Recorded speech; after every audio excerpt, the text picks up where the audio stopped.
So we're here to discuss another pedantic detail in 19th century musketry.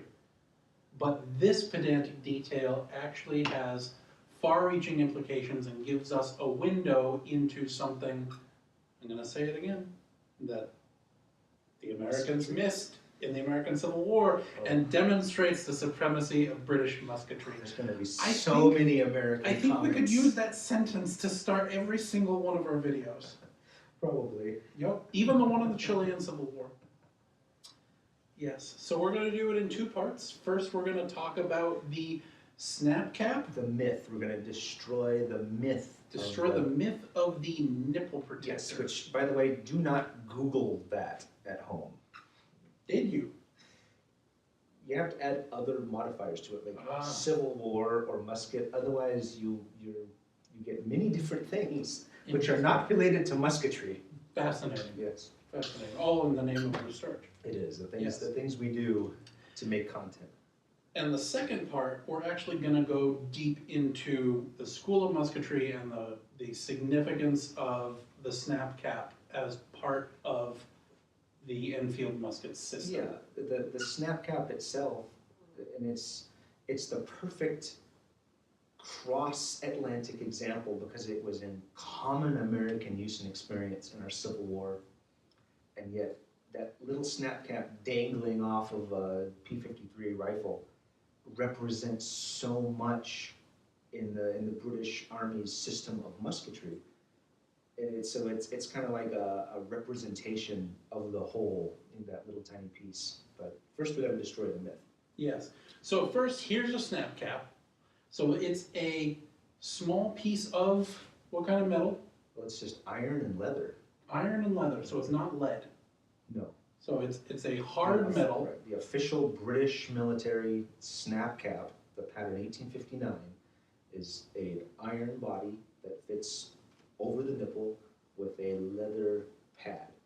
And it has a chain connecting it to the musket, right, which was first brass and then steel. Later on, occasionally, sometimes even steel wire is used, but predominantly a brass teardrop chain.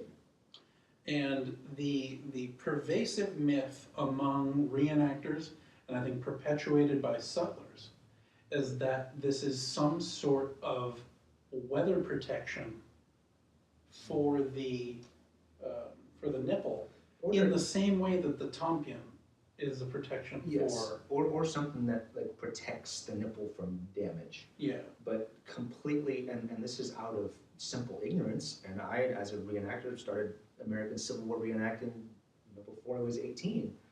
And it's, nipple protector, so that you keep the dust and the rust and the rain out of your rifle, and it also protects the nipple from accidental damage, or if you accidentally happen to accidentally dry fire it, as several websites say, that's what they were for. If you accidentally dry fired it, it wouldn't damage the lock. So I believed it, but that's and not I think what having that name just perpetuates it.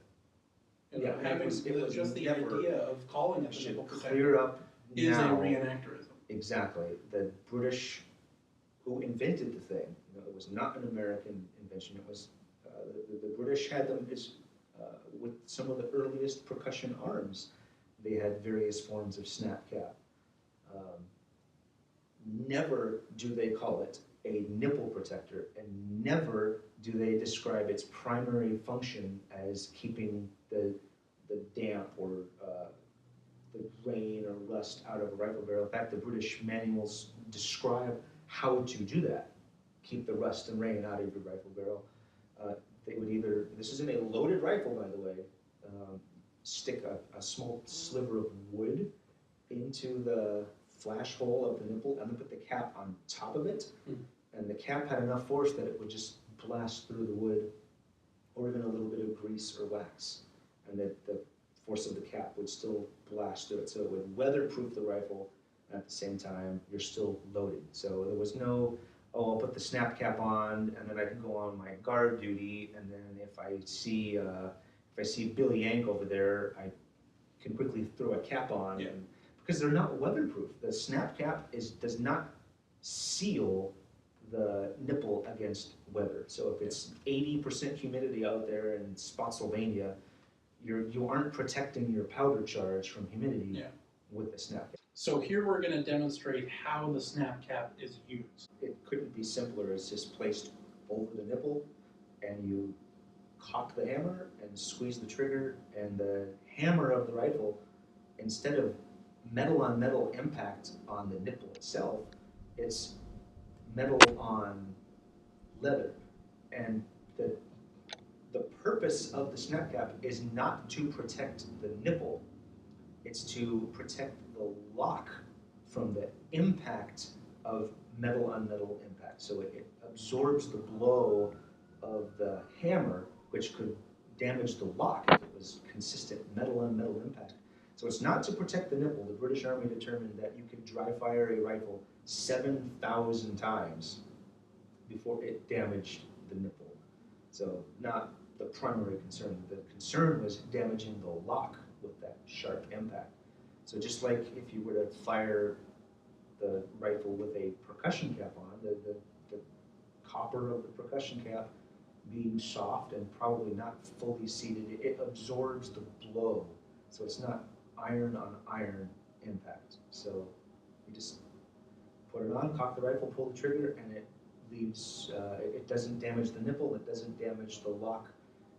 You can do this indefinitely, tens of thousands of times, which was exactly the concept behind it. Something that soldiers can train themselves on their trigger squeeze actually with their rifle. And that's a very modern concept. Yeah.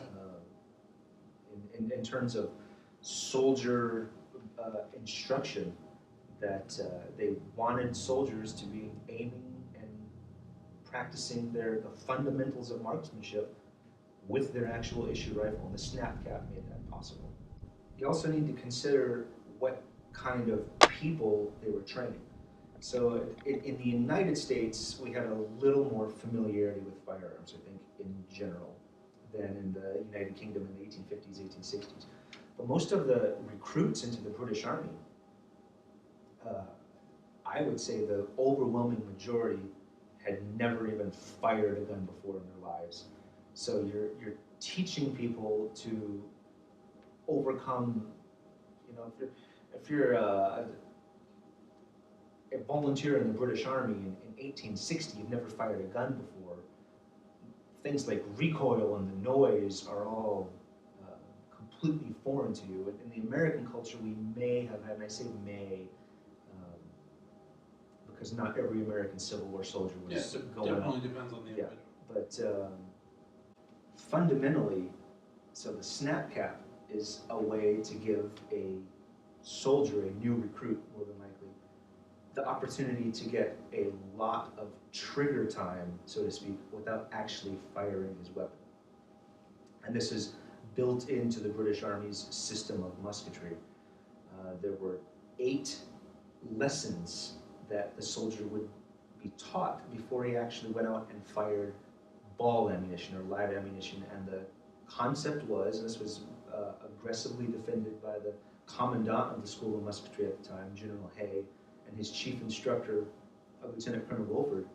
They both believed and spoke at length that you can train a soldier how to shoot with the fundamentals of marksmanship before they start live firing. And they appreciated the fact that if we train the soldier right the first time, they won't come in with any bad habits. And so I experienced the same thing in beautiful Fort Benning, Georgia, in basic training, where before you go to the range with we had M16A4 rifles, before you start sending rounds downrange, you go through this basic rifle marksmanship, so BRM, different trainings, and many of them are exactly the same in spirit. Obviously the weapons have progressed, but the concept was the same. You get trigger time on the rifle before you actually fire live ammunition, so they teach you the trigger squeeze, breathing, all the fundamentals. And with the modern rifle, you can cock it and pull the trigger, it doesn't damage the gun, whereas with a percussion lock that repeated dry firing wood, so hence the need for a snap cap. So the snap cap it's like a representation in itself of the logic and theory behind rifle marksmanship as it existed in, circa 1860. And this is where we're going to get all the angry comments. That philosophy did not exist in the United States Army in 1860. We had no school of musketry. There was no prescribed instruction system where the soldiers would go out and fire their rifles at various ranges. It was just assumed, well, if we go into battle, and the manuals had no provision for musketry training. It didn't exist, where the British Army, meanwhile, 1859. So this is the Queen's Regulations of 1859. It specifically says in the part on musketry instruction that a soldier who cannot shoot is useless and an encumbrance to the battalion. This is 1859, so 2 years before Fort Sumter, the British Army had this system of instruction. Snap cap is some physical evidence of it, and it's ironic that it came across the Atlantic and hundreds of thousands of them were over here. And what is the legacy of it? How is it remembered today? It's a nipple protector. Yes. Now, a lot of people will say that the American lack of musketry training is out of war necessity, but we're even discussing what things to adopt in the 1850s, and it's not a priority. It simply wasn't something in the American military culture. No, there was an attempt, a successful attempt to adopt a very accurate rifle. So the model 1855, followed by the 1861, which 58 caliber Springfield, as is commonly the 1861. Yeah. Excellent rifle, but that's as far as it went. There was no official system of musketry instruction. So there was no allotment of rounds for every soldier to fire in training or in practice in a year. So the British Army, that new British Army recruit, fired 110 rounds in his first year in the Army, and then 90 rounds every year thereafter. That's a large financial and logistical commitment to have every soldier in your Army firing, on average, 100 rounds a year in training. That adds up. Nothing of the sort existed. And as we know, on both sides of the Civil War, a lot of soldiers, the first time they ever fired was in a battle. So we talked about the irony of them coming over. I just want to briefly talk about how when you order an Enfield musket, that is part of the Enfield system. Yep. So whether or not anyone purchasing them thought they needed to come with this, if you order an Enfield, it's going to come with what? The snap cap. It's part of the rifle. So the British considered, and so the contractors making these rifles for both North and South. So when the Civil War starts, the Union Army was less than 20,000 men, and there's just not enough rifles for these large armies of volunteers. Lincoln calls for 75,000 volunteers. There's literally no rifles for them, so they're being issued antique smoothbores. So the English commercial gun makers in Birmingham primarily, but also some large gun makers in London, when they said, okay, we'll agree to build you, I'll make you 5,000 P-53 rifle muskets, the snap cap came with it because that was what the British considered part of the gun. So they packaged them up in their crates, they shipped them over here, and the Americans, North and South, pulled them out of the crate, and it had this funny little thing with a chain on it attached to it, and not really much of an idea of what it was for. Although I will say that there's archaeological evidence of bullets being placed over the nipples of rifle muskets and obviously hit several times with the hammer. So I think there was some, at least in some units, some acknowledgement that this is a good way to train soldiers on trigger squeeze and the fundamentals of shooting without hammering your lock to pieces with these sharp impacts, because there's quite a few actually. They're not hard to find. And like relic websites and things, and these pieces of lead that very obviously have the signs of being stuck over a nipple. Because obviously we're not saying that there were no attempts to improve marksmanship during the Civil War. It's just that the snap cap represents that Much bigger picture. Great emphasis in the British system on the individual practicing, off hours as well, and getting those that trigger time, and actually going through the maneuvers of squeezing the trigger. Even there's the aiming dot. Yep, in the barracks. Or at home. Or at home. Madam will not mind. Madam will not mind. That was the quote I was looking for, because that's a great quote. But so this is 1859, so 2 years before Fort Sumter. Yeah. The actual regulation. And this is the regimental level musketry This is instruction. down to the soldier level, so in every unit. But this isn't Hive. This is for.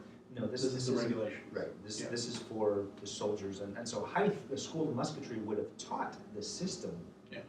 But this is the manual that's so if you went to Hythe, so if you're a British lieutenant or a sergeant major, and you go to Hythe to be an instructor of musketry or an NCO instructor of musketry, you go there for this long period of training, and they train you how to teach this. And when you go back to your unit, this is the manual that you have to train your battalion with, or the companies. And it specifically calls under the heading of position drill to, for this purpose, small bullseyes are to be marked on the barracks walls, the painting of which is to be done by the troops. And they were 3 feet apart, and there would have been these little circle ring aiming marks on the walls of the barracks. And so the logic is that in any spare time, the soldier has some idle time, his corporal or his sergeant could say, to steal a line from British muzzleloaders, Private McKenzie, grab your P-53 and do some position drill. You look bored or you look idle. And that was just to inculcate the soldier in the fundamentals of aiming. Did you want to go over the dime washer drill? Oh, yeah, there's also something called the penny exercise in the Victorian era. Yeah, it's today called the dime. So again, in Fort Benning, Georgia, basic combat training in the 21st century. So I was there in 2009. We were doing something called the dime washer exercise. Yeah, I'm fascinated that where you take your rifle, equivalent. you cock the rifle, and they put a dime or a washer on the barrel of the M16, and then you aim at the target and you squeeze the trigger, and then the rifle fires, and the object is to do it so smoothly without a jerk. So you're practicing your trigger squeeze, that the dime or the washer doesn't even fall off the rifle barrel. And years later, I'm reading about 1859. They're calling it the penny piece exercise, where they take a penny, put it on the rifle. And it's a Victorian penny, so it is a large, coin, and it's you're balancing that on. It's the same thing, Yeah. and it worked then. It works now, and so. And you're going through the whole thing of bringing out the musket, bringing it back. Right, but the and actually most squeezing important the part was the trigger squeeze. So then, as now, if you jerk the trigger, it will pull the rifle off of a true trajectory, and you will miss. The smooth trigger squeeze is probably the mark of excellent shooting, because that is where everything links. It's where the human body, flesh, blood, pulse, muscles, synapses of the brain, the connection of the eye and the body to a piece of metal and wood, that's where it happens. That's the link. So if your trigger squeeze, if your aim is true and your trigger squeeze is smooth, you go basically going to hit. And that's the whole, again, that's the whole purpose of the snap cap. And I'm just so impressed with how, for lack of a better word, how modern they were. I don't like the phrase ahead of their time, but it was modern rifle instruction, because I encountered the same thing in the 21st century in what could be argued one of, if not the preeminent military force in existence. And we're still teaching kids the same thing. I think we had a harder time of it in our modern Army basic training because so many people in America shoot, but we shoot badly. We go plink at the range on our own, and we bring all these bad habits. And so our drill sergeants had to break us of all the bad habits we had to teach us to be good shots. And it's the same stuff, in many cases, almost word for word of what was being taught to British soldiers in 1859 at their recruit depots or in their annual musketry period of instruction. And that was why there was a snap cap. It was not to protect the nipple. And nipples are cheap. That's what we would call in the Army today, it's an expendable item. It's something that's literally designed, or not designed to wear out, but that does, over the course of time, wear out. So you will replace it. And nipples were cheap. So it's not a nipple protector. It certainly isn't weatherproof. It's not to keep your gunpowder charge dry in a rainstorm, although I guess if you had nothing else, it's probably better than nothing. But that's not what it was designed for. You cannot put one on with a cap on the rifle. Actually, pretty dangerous.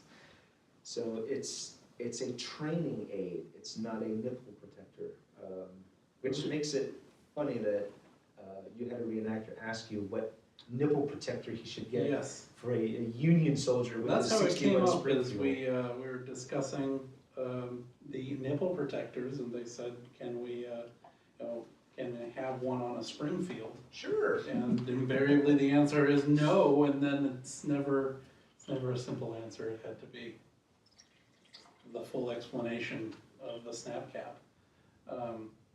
So that is a reenactorism that needs to be dispelled. Please don't call it a nipple protector. It is a snap cap. And to this day, so this is a snap cap. For a modern rifle. It might actually be like a trademarked company, because same purpose as the 1850s, 60s snap cap. This one's for a 38 special, and the concept is you train on your trigger squeeze, and they make these for all different sizes of firearms. So I have some for 303 British, 8mm Mauser. You can even buy them in 5.77 Snyder, which is kind of ironic. But it softens the blow of the firing pin or the hammer so that you don't damage the mechanism, the firing mechanism of the gun. It softens the blow just as a primer. If the hammer or the firing pin hits a primer, that primer being a soft metal softens the blow so it doesn't cause damage to the gun. Same exact concept, just a modern application of it for cartridge guns. So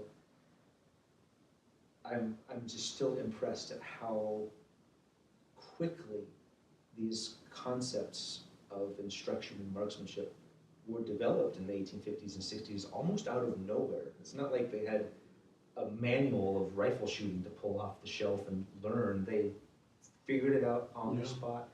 and it's carried through. And clearly today. it was a huge part of the, what British commanders at the time thought was most important to musketry instruction. I mean, you talk about it in your books about how, some people felt the position drill versus the aiming drill versus the judging distance drill was the most important, and clearly in it's reality, it's all of them. It's a comprehensive. But you're not issuing a soldier with a rangefinder.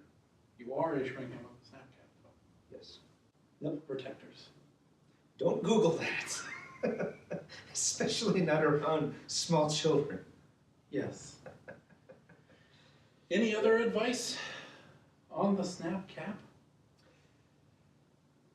No, other than that, if you want to be a better shot, you should get one and use it.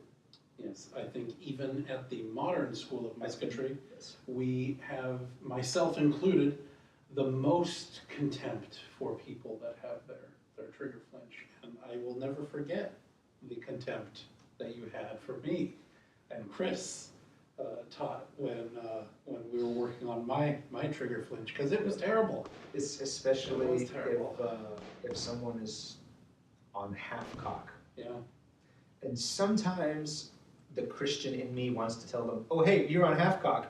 No, but you And then reveal the rest of the trigger time, squeeze. I'm like, "No, I'm going to watch and see." And then at least 50% of the time, the musket's half cocked, Yeah. and it's Yeah, there you go. That's yeah. your the flinch that they spoke of Yeah. in the 1850s, and that was what the snap cap was designed to cure. So over days, months, years, soldiers aiming at the spots on the barracks wall. Now, the other option, and this isn't advisable, but there's also in the handbook for Hive, you can just fire with caps and try to put out candles from across the room. But caps are expensive. Caps are expensive, but you could do that. That could be a period activity for you, and The snapping caps was part of the drill, and it was, again, you're taking someone off the streets who's never fired a gun before. So it's 1860 London. Someone volunteers for the 44th East Essex Regiment. oh, yeah. Never I know fired a that. gun before, and so there's these several different periods of instruction, starting with theoretical principles. So they discuss the trajectory of the bullet's flight and all that stuff. Then they go into the aiming drill and the position drill, and finally, before they start firing real ball ammunition, they snap caps. And that the concept was, we're going to introduce the soldier to, now so you squeeze the trigger, and instead of the hammer just falling on the snap cap and it's just a thud, you now have a crack of the cap exploding. And the military caps in the 19th century were far more powerful. That's why you could put out a candle across the room. You cannot do that with a modern lead azide modern cap. This is the good, if you want good caps, you need fulminate of mercury. And for some reason today the government doesn't want us to use mercury. Ridiculous. The nanny state. Just fascists. But that it was a very loud crack. And so they would see which of these new soldiers are flinching when that went off. Yeah. I'm like, okay, I've got to work more to the, you're going to be aiming at the barracks wall tonight, boyo. And then finally, after all of this time, they went to ball or live ammunition, as we call it today. And the recruit fired 110 rounds, and everyone else fired 90 rounds a year. And then for the rest of the year, they would keep their practice sharp by continuing to aim at those bullseyes. And there's also a physical aspect to it, because it is, the rifles are heavy. And by the way, this was all done with fixed bayonets too. So the rifles are, that's 10, 11 pounds of metal and wood, and it is a physical exertion to do that for 20, 30 minutes. In fact, the soldiers hated the position drill. Yes. But it would train you to eradicate that flinch and have a real smooth trigger pull. So that's the snap cap, not a nipple protector. It doesn't keep the moisture out, it doesn't keep the rain or the dirt out. It's a training aid. Okay. All the settlers should pay attention. They should. Yes. And all the Americans should leave angry comments. Yes, we want angry comments, because we hear all comments are good comments in the eyes of the Drive algorithm. the algorithm. Yes. So tell us about how How long we are. yes, and how every single American soldier could hit the eye out of a squirrel at 50 yards. It's true, they could. It is true. It is true. So thank you for listening to our pedantic rant. Until the next time, Good evening. good evening.